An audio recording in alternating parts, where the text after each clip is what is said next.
when your energy is moving from your throat chakra, your Vishuddhi, to the Ajna, the third eye, it opens up a new realm of the beyond. And this is where you really want to be and master the third eye.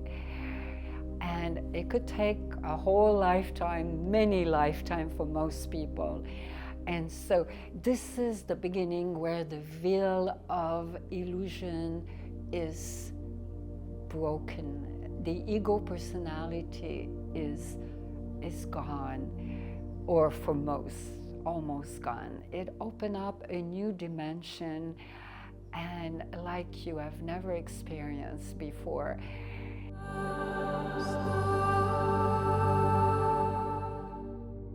And so we're going to look at the mystical occurrences with the third eye, the Ajna. What happened when your energy moved there, when you're going through a spiritual awakening, a Kundalini ascension? In this mini-series, if you haven't watched yet, on the Anahata, all the mystical experiences, and then from the Vishuddhi, where another dimension, another union happened, tapping in a completely different dimension. This one, we're going to focus on the Ajna, the third eye, which is also a very small percentage of the true sincere seeker go there. But it's possible, beloved. It's all depending on your intensity and on your devotion. How much and grace too. How much do you want to self-realize? This is the realm where you can really go into Samadhi. So number one mystical occurrences is exactly that, is you go into a state of Samadhi. If some of you don't know what it means, Samadhi, stay tuned after this video. There is another video coming up just on Samadhi, because there are many different kinds of Samadhi.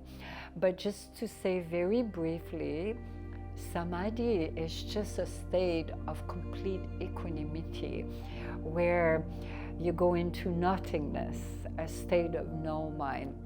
You could also say of oneness, where you can really experience your true nature of the beyond, of that you're not the body and you're not the mind. And it brings so much clarity. When you have mastered the Ajna, the third eye, you gain tremendous clarity. Clarity that comes with a high level of intelligence. Intelligence not of the mana maya kosha of what we have talked in the lower mind, like the jabbering mind, but an intelligence of the Vishvaya Maya Kosha, of the cosmic mind, of the beyond, where you tapped into the cosmos, into the Akash, and then you can really have some insight, some inner knowing, some intuition. A great example of that was Adi Shankara. I don't know if some of you know, he was the father of Advaita Vedanta. Advaita Vedanta, he lived at the time of Gautamanda Buddha, so it's about probably over 2,500 years ago.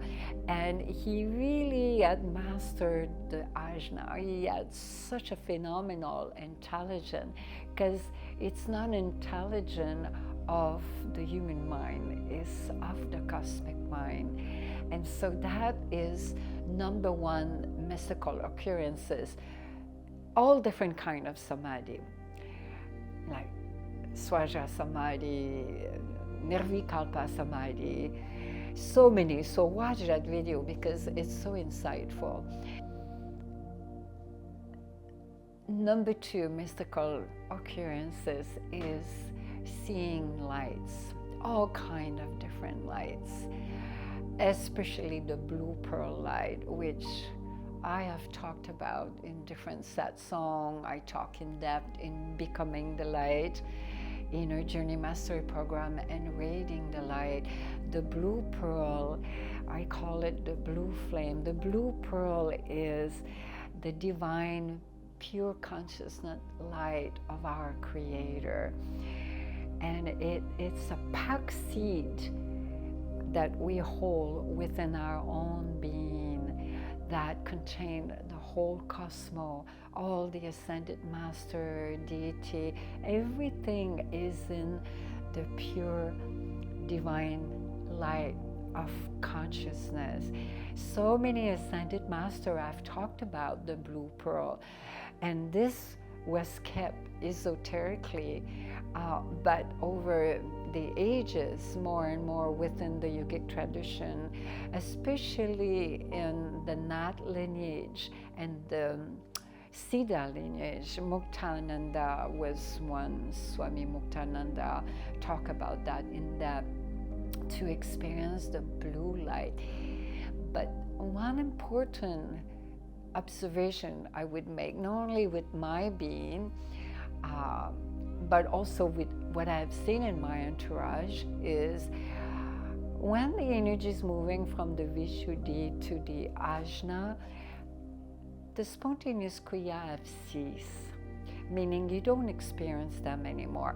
They honestly happen really intensively when the energy, the hardest part of the spiritual awakening is really from here to here, because it requires such a high voltage of Shakti and so much purification, which I did not mention that because it's so much taken for granted for Devi Ma, but it's just purification of karmic structure, and I have talked about in so many satsang and in all the program. But really what it is when the energy is moving from one chakra to the next, it's all about purification of karmic structure.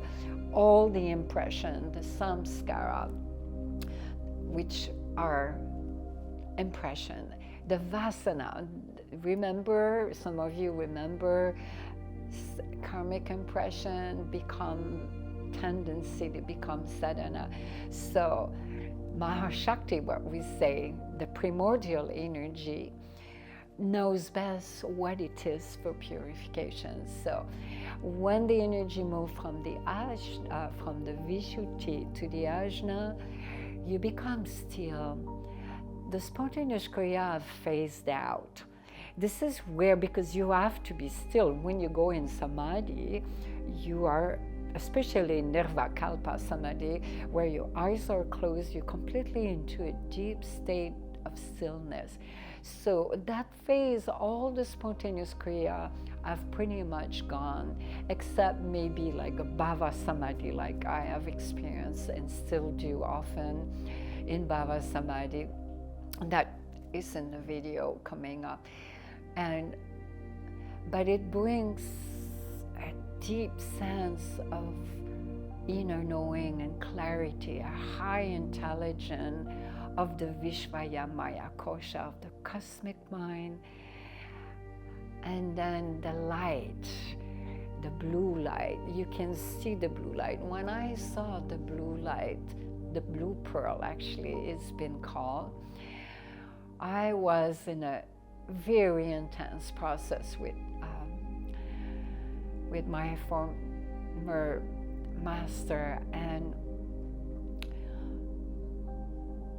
it was beyond anything you could imagine, and I didn't even know you could see it with your eyes open. It's been said to the tradition that the blue pearl, normally you see it when your eyes are closed. It's the third eye see it. You can hold it still.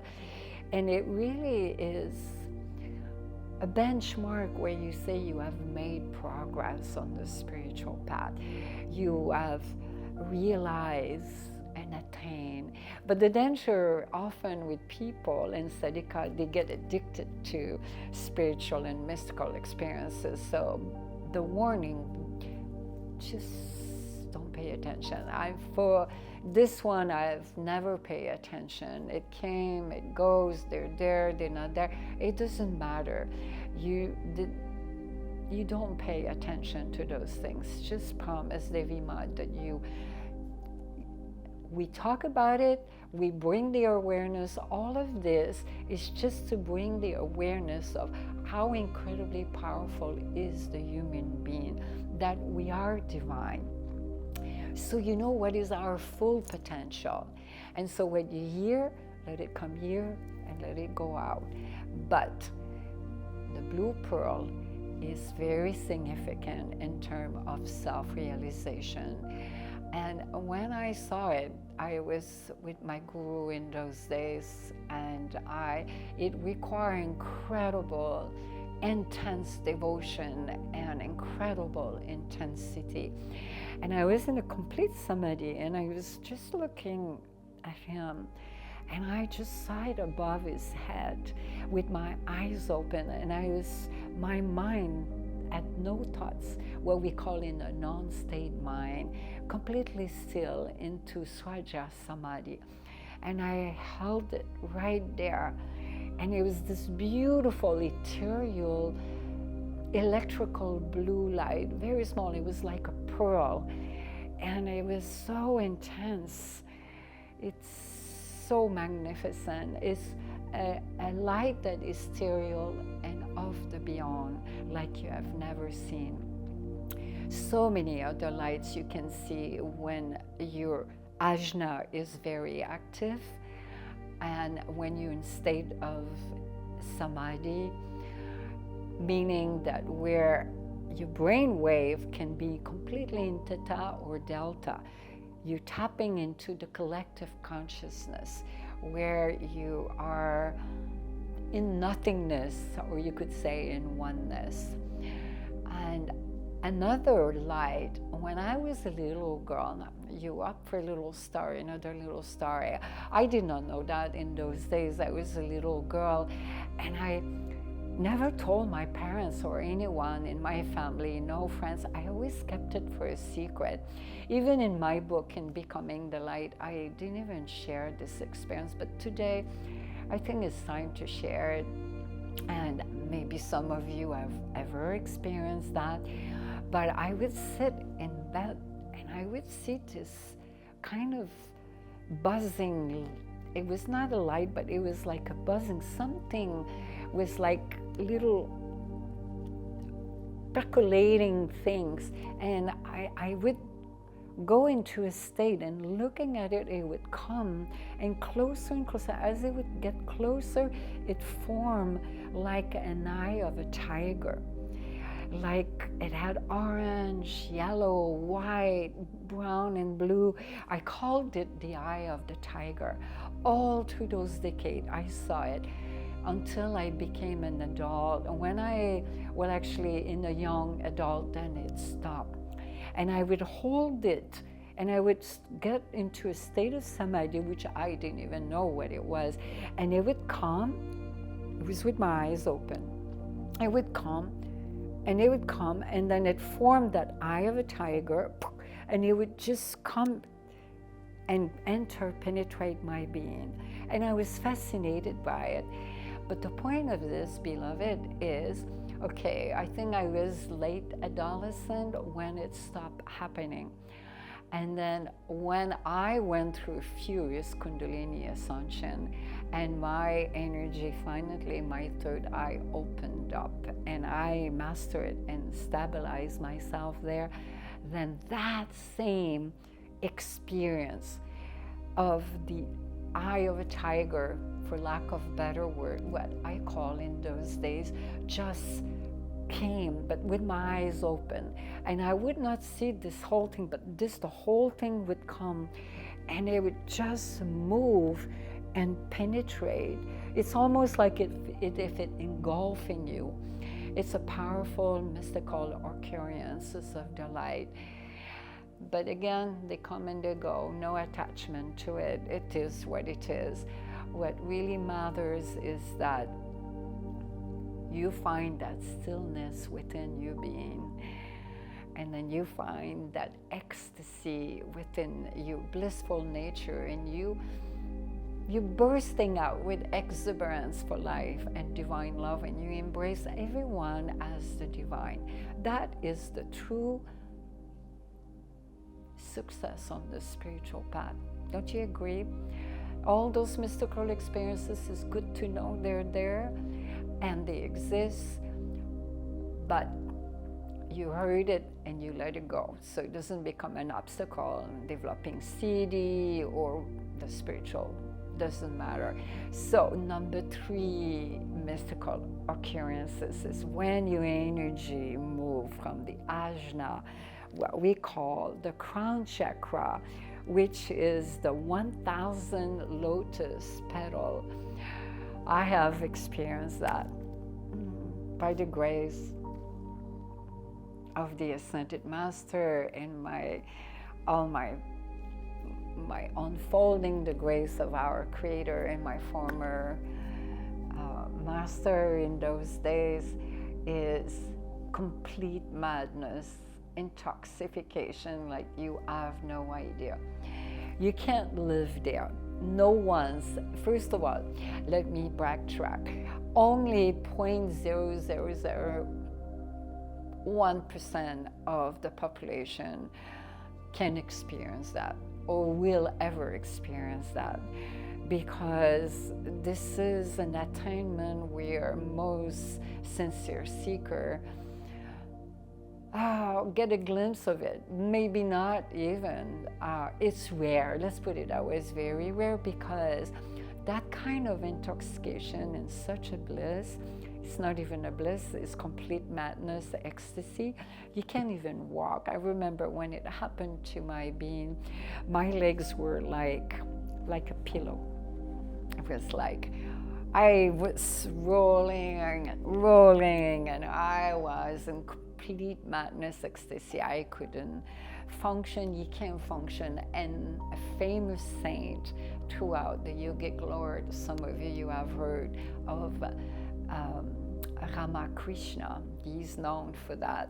He was so intoxicated each time.